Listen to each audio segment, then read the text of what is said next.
What's up guys, welcome back to our channel. और आज के वीडियो में हम बात करने वाले हैं रिसेंटली रिलीज हुई लव स्टोरी 2 मूवी के बारे में। अब इस मूवी की काफी ज्यादा हाइप बनी हुई थी बिकॉज इसका फर्स्ट पार्ट काफी ज्यादा हिट गया था thanks to Kiara Advani. Well, इन सभी स्टोरीज के बारे में हम डिटेल में डिस्कस करने वाले हैं। So without wasting awesome time any more, बढ़ते हैं हमारी पहली स्टोरी की तरफ। स्टोरी की स्टार्टिंग में हम देखते हैं कि यहाँ पे अर्जुन और वेदा की शादी की तैयारी चल रही होती है एंड किस्मत से दोनों के डैड बेस्ट फ्रेंड्स हैं। साथ ही अर्जुन और वेदा भी काफी टाइम से एक दूसरे को डेट कर रहे हैं, तो उनके घर वाले यही बात कर रहे होते हैं कि इनकी जोड़ी काफी ज्यादा जमने वाली है। अंटिल वेदास दादी अराइव। उनका सीधा सीधा क्वेश्चन यही होता है कि क्या तुम दोनों सेक्सुअली कंपैटिबल हो, मतलब कि दोनों को सेम मूवीज पसंद है, चाइनीज नूडल्स पसंद है। इट डजंट मैटर जब तक कि तुम लोग सेक्सुअली कंपैटिबल नहीं हो। इसे शर्मा के अर्जुन और वेदा को तो बाहर जाना पड़ता है और बाकी सभी लोग भी बुरी तरह शर्मा जाते हैं, बट दादी इज अ गीगा चैड, उन्हें कोई फर्क ही नहीं पड़ता। अर्जुन की फैमिली के जाने के बाद वेदा अपनी दादी के पास आती है और उनसे काफी सारी बातें करने लगती है बिकॉज उसे भी नहीं पता था कि उसकी दादी इतनी ज्यादा चिल है। वो जब दादी से बात करती है तो उसकी दादी का कहना होता है कि शादी से पहले टेस्ट ड्राइव जरूरी है। अब लोग कार्ड लेने से पहले भी एक टेस्ट ड्राइव करते हैं, तो ये तो शादी का मामला है। उसकी दादी उसे अच्छी तरीके से समझाती है कि अगर तुम दोनों सेक्सुअली कंपैटिबल नहीं हो तो इन फ्यूचर तुम बिल्कुल भी खुश नहीं रह पाओगे। वो कहती है कि अभी तुम्हारे दादा एक्सपायर हो चुके हैं, अदरवाइज अभी भी हमारी डोर की कुंडी लगी हुई होती। वो वेदा को अपनी सारी स्टोरीज बताती है कि उन्होंने कहाँ कहाँ पे क्या क्या किया है एंड सबसे शर्मा के वेदा यहाँ से निकल जाती है। नेक्स्ट डे दादी और उनकी बेटी के बीच डिबेट हो जाती है बिकॉज उनकी बेटी को उनका ये नेचर बिल्कुल भी अच्छा नहीं लग रहा एंड उसका यही कहना है कि क्या शादी से पहले हर लड़के से मैं अपनी बेटी को टेस्ट करवाऊंगा। पर दादी का कहना था कि तुम दोनों का रिश्ता भी कुछ अच्छा नहीं चल रहा, अभी तुम्हारी एज बस 52 साल है एंड बहू की एज 48 या 49 एंड अभी से तुमने इंटीमेट होना बंद कर दिया है। Well, on the other hand Veda और अर्जुन पार्टी करने के बाद होटल में निकल जाते हैं, you know, for an test drive. And जब वेदा घर पे आती है तो दादी उससे पूछती है माउंट फूजी फटा कि नहीं। जी हाँ, मैं अपनी तरफ से नहीं बोल रहा हूँ, ये दादी के ही अल्फाज हैं। ये जानने के बाद कि माउंट फूजी फूटा,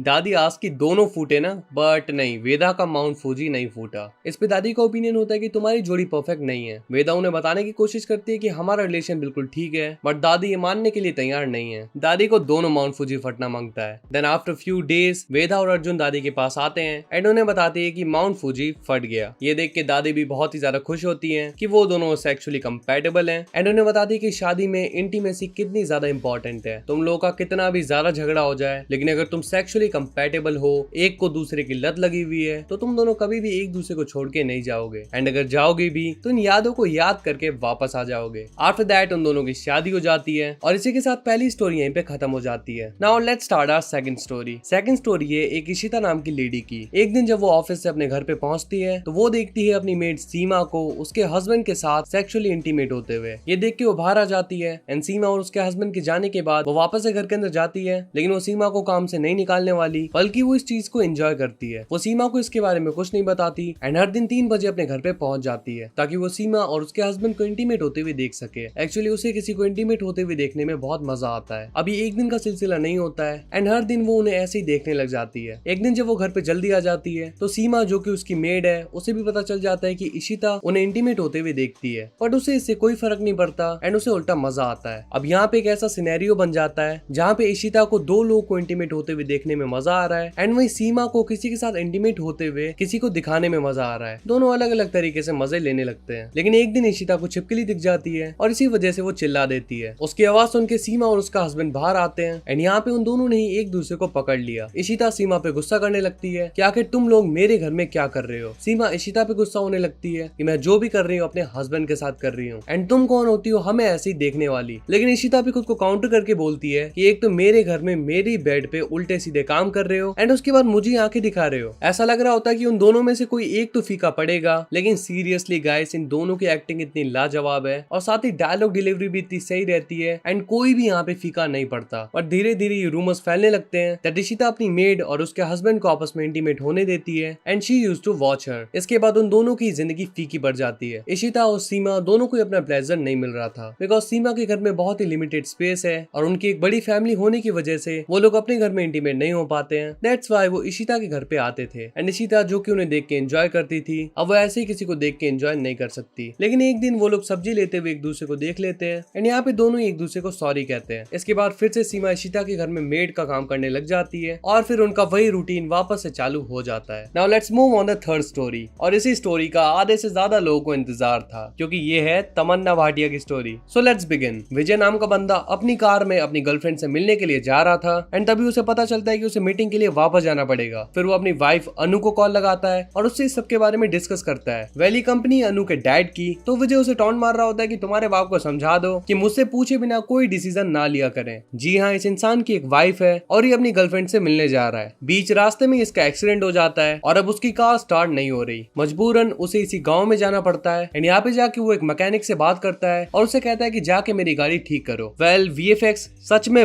बहुत ही ज्यादा बेकार है। जरा इस सीन को देखो, कहीं से भी ये तुम्हें गाँव लग रहा है? ऐसा लग रहा है मोटू पतलू के फुरफुरी नगर में जा रहा है। यहाँ पे जाने के बाद उसे आवाज आती है गाने की एंड जैसे ही वो अंदर जाता है उसे मिलती है तमन्ना भाटिया। एक्चुअली इसका नाम है शीतल। वो जब शीतल को देखता है तो शॉक्ड हो जाता है। इसके बाद वो जाके शीतल से बात करता है एंड कहता है कि मैं विजय हूँ, आखिर तुम 10 साल से कहाँ पे थी? एक्चुअली 10 साल पहले ये इसकी वाइफ थी। मतलब कि एक वाइफ लापता हो गई, एक वाइफ करंट में और एक और को वाइफ बनाने के लिए जा रहा था। किसी एक का तो हो। इसके बाद शीतल उसे अपने घर के अंदर लाती है एंड आफ्टर दैट वो उसे बताने लगती है कि आखिर क्या हुआ था। 10 साल पहले उसे 2 लोग दिखाई दिए, जिसमें से एक हस्बैंड था एंड उसकी वाइफ के पेट में बच्चा था और वो दर्द से तड़प रही थी। शीतल उसकी हेल्प करने के लिए गई एंड इसके बाद उसे कुछ भी याद नहीं है। फिर वो सीधा यहाँ पे आ गई, इस जगह पे। वेल गाइस, यहाँ पे अगर आप एक चीज नोटिस करोगे तो 10 साल पहले ये दादी अम्मा बन के घूमती थी जबकि इसकी शादी हो रखी थी, और 10 साल बाद हेवन से आई कोई angel, which is again a weird thing. Well, Shanti and Anu यानी कि विजय की वाइफ, ये तीनों बेस्ट फ्रेंड हुआ करते थे। फिर विजय और शांति ने आपस में शादी कर ली। अब शांति को लगता है कि उसे मरवाने की कोशिश करी गई थी और ये कोशिश और किसी ने नहीं बल्कि अनु ने की थी ताकि वो विजय से शादी कर सके। लेकिन विजय डिसाइड करता है कि वो शांति को अपने साथ लेके जाएगा और अनु का पर्दा फाश करेगा। लेकिन यहाँ पे शांति उसे कंटिन्यूसली जाने के लिए कहती है और कहती है कि तुम अब अपनी लाइफ में खुश हो, जाओ और अनु के साथ जियो, मुझे भूल जाओ। अब यहाँ पे एक और इम्पोर्टेंट डिटेल आपको बता दूं कि जब ये शांति के घर के अंदर एंटर हो रहा था तो शांति ने उसे कई बार हिंट देने की ट्राई करी थी कि उसे यहाँ से चले जाना चाहिए, उसका यहाँ पे ज्यादा देर रहना ठीक नहीं होगा। तब यहाँ पे एक पुलिस वाला भी आया था और उसने भी उसे यहाँ से निकल जाने के लिए कहा था, लेकिन इसने किसी की बात नहीं सुनी क्योंकि इसके अंदर की लस्ट जागी हुई है और जो भूख इसे लग रही थी उसे इसने फाइनली शांति के साथ मिटा लिया। अब यहाँ पे शांति का कहना था कि वो प्रेग्नेंट थी एंड उसने अपनी प्रेगनेंसी चेक करके किट को वहीं पे रख दिया था। तभी शांति बाथरूम में गई और जब वो बाहर निकली तो वो किट उल्टी हुई थी। इसका साफ मतलब है कि शांति को मरवाने के पीछे अनु का हाथ है। लेकिन तभी विजय कह रहा था कि वो किट रेड थी, लेकिन शांति ने उसे ये नहीं बताया था कि ये किट रेड थी या फिर इसका जो कोई भी कलर था। तो फाइनली सबके सामने ट्रुथ आ जाता है कि विजय ने शांति का मर्डर करवाया है और उन दोनों लोगों ने शांति को मार दिया था, इसीलिए शांति को अब कुछ भी याद नहीं है। बट अगर उन्होंने शांति को मार दिया था तो शांति अभी उसके सामने कैसे है? इसका मतलब शांति घोस्ट है। पर तभी विजय शांति को मार देता है और यहाँ पे वो पुलिस वाला आ जाता है। अब विजय वहां से भाग जाता है अपनी कार की तरफ और तभी यहाँ पे सारे राज खुल जाते हैं। एक्चुअली विजय की डेथ हो गई है और ये जिसको हम अभी तक घूमते फिरते देख रहे थे ये थी विजय की आत्मा।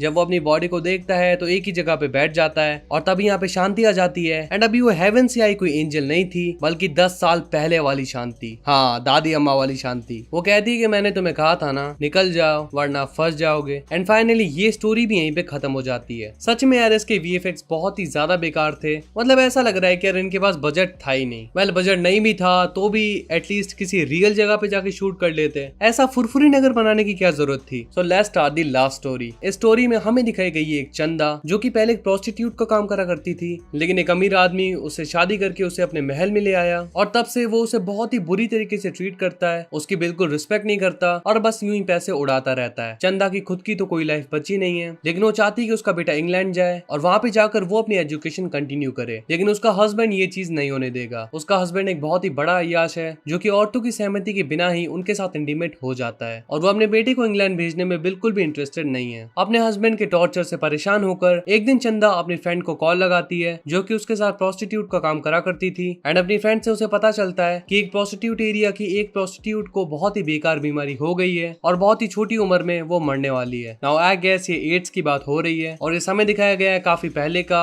तो शायद एड्स की कोई भी दवाई नहीं होती होगी उस टाइम पे। वेल ट्रीटमेंट तो एड्स का आज भी नहीं है, लेकिन कुछ ऐसी मेडिसिन होती हैं जिसको लेते रहने के बाद इंसान थोड़े लंबे टाइम तक सर्वाइव कर सकता है। एंड तभी हम देखते हैं कि नेक्स्ट डे घर पे नई काम वाली बाई आई होती है क्योंकि पुरानी बाई यहाँ से भाग गई कॉजी बुड्ढी ने उसका जीना हराम कर रखा था। लेकिन नई बाई भी बहुत ही ज्यादा सुंदर होती है तो इसकी नजर उस पर भी पड़ जाती है एंड धीरे धीरे वो उसे सेक्सुअली हरास करना स्टार्ट कर देता है। उसका बेटा ये चीज देख लेता है एंड उसे उस बाई के लिए काफी ज्यादा बुरा लगता है। एक दिन वो आदमी घर पे थोड़ा लेट आता है एंड तभी हमें उस काम वाली बाई की आवाजें आने लगती हैं, मतलब कि उस बुड्ढे ने इस बच्ची को भी नहीं छोड़ा। लेकिन ये देख के चंदा को खुशी हो रही होती है एंड तभी हमारे सामने रिवील होता है एक बहुत ही बड़ा ट्विस्ट। एक्चुअली ये लड़की वही थी जिसको बहुत ही गंदी बीमारी हो गई थी और प्रोस्टिट्यूट एरिया से निकाल के चंदा इसे काम वाली बाई के काम पे ले आई। उसे पता था कि उसका पति इस पे भी गंदी नजर डालेगा एंड इसके साथ इंटीमेट होने के बाद मेरा पति भी जल्दी मर जाएगा एंड हम माँ बेटे खुशी खुशी इंग्लैंड चले जाएंगे। बट तभी वो देखती है कि उसका पति तो बाहर से आ रहा है। दैट मीन्स उस प्रोस्टिट्यूट के साथ जो इंटीमेट हो रहा है वो उसका पति नहीं है बल्कि उसका बेटा है, यानी कि उसके बेटे का दिल उस प्रोस्टिट्यूट पे आ गया और जो जाल उसने अपने पति के लिए बनाया था उसमें उसका बेटा फंस गया। और इसी के साथ ये स्टोरी भी यहीं पे खत्म हो जाती है एंड फाइनली ये मूवी भी यहीं पे खत्म हुई। आपकी फेवरेट स्टोरी कौन सी थी वो हमें कमेंट करके जरूर बताना। तो फाइनली वीडियो को खत्म करने का टाइम आ गया है। जल्दी मिलते हैं आपसे किसी और इंटरेस्टिंग वीडियो में। Till then peace up.